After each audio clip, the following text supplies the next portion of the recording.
India will have probably the greatest growth rate, the fastest growth rate economically. The US-India relationship is one for the future, whereas the India-Russia relationship economically is one of the past. The trend of companies pulling out or investing less in China and looking to other areas is going to continue. Where does it leave India?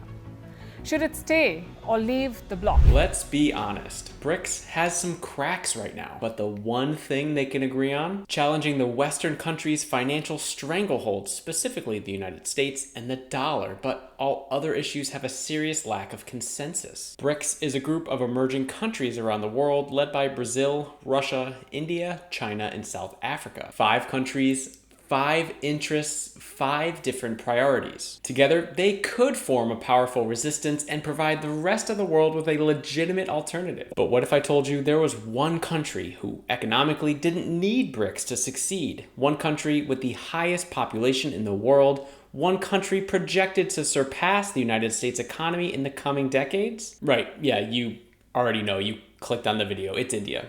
It's India. Now, while India as a whole, of course, isn't perfect, but economically they are in the right place at the right time. Let me explain. First, India isn't shy about making new friends. Just look at the vastly different types of major international groups that they're in. BRICS, like I mentioned earlier, is a group of the top emerging countries around the world, focusing on reducing the reliance of the dollar and creating an alternative to the current global financial system. The Group of 20, or G20, is a group of some of the most influential countries around the world. Also, the European Union and the African Union, whose main goals are centered around the global economy, climate change mitigation, and sustainable development, just to name a few. Then there's the Quad, comprised of India, Japan, Australia, and the United States, which focuses on security and economic cooperation in the Indo-Pacific region. More simply, it's a group created to gossip about China and compare notes on China. So, for those of you keeping track, India is in a group with China to look for ways to reduce their reliance on the dollar by finding more transactions around the world that they can use local currencies in, while also in a group with the United States to hopefully keep China's armed forces at bay and keep the region safe and stable. India has become the modern-day Switzerland, not really taking sides, doing things that always prioritize their self-interest, and it's working. But before we get into that, I make videos about world news impacting the dollar and the United States, so if you like topics like this and want to see more of them, make sure to subscribe to the channel. Some decades ago, India was mostly known for agriculture, call centers, IT services, etc., but never had much to give to other countries. Let's take a look at this graph, which tells the whole story. It shows the total exports in billions of dollars by month over the last 75 years.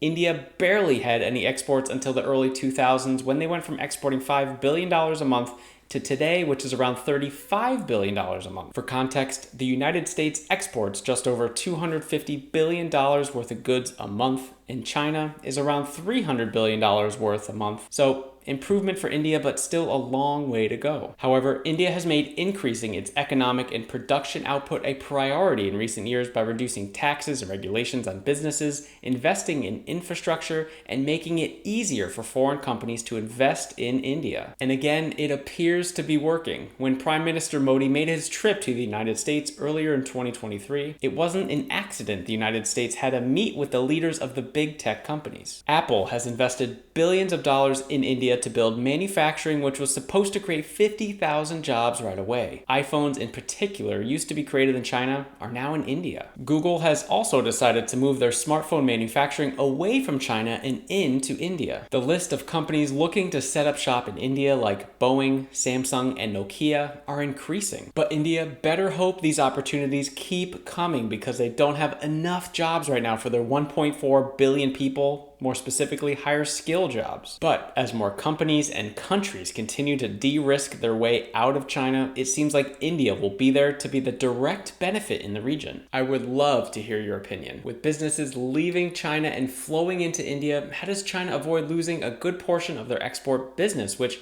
has been so kind to them over the last few decades? Do they just say, screw the West, and keep trying to focus on being the largest exporter for other emerging countries around the world? Or maybe you have another suggestion. Let me know down in the comments. Another crack in the BRICS bloc revolves around Russia and their oil. India had been a major beneficiary of buying Russia's cheap oil due to Western sanctions because of its attack on Ukraine. However, Russia no longer wants to receive the Indian rupee for these transactions, and of course wants nothing to do with the dollar, which is typically used as the intermediary currency in these types of situations. Instead, Russia wants to receive payment for these transactions in the Chinese yuan, which of course India is not going to be a fan of using their frenemy's currency. And it's created an additional cost for India, who now has to convert their Indian rupees for the Hong Kong dollar and then for the Chinese yuan, which has added about 2 to 3% more costs for each transaction. It's even left such a bad taste in India's mouth that it's even caused a slight backup with oil shipments as payments have been delayed. Small frictions like this do add up over time, but India has proven that they can advance their economy with or without BRICS. And in my opinion, it's always better to be sitting in the room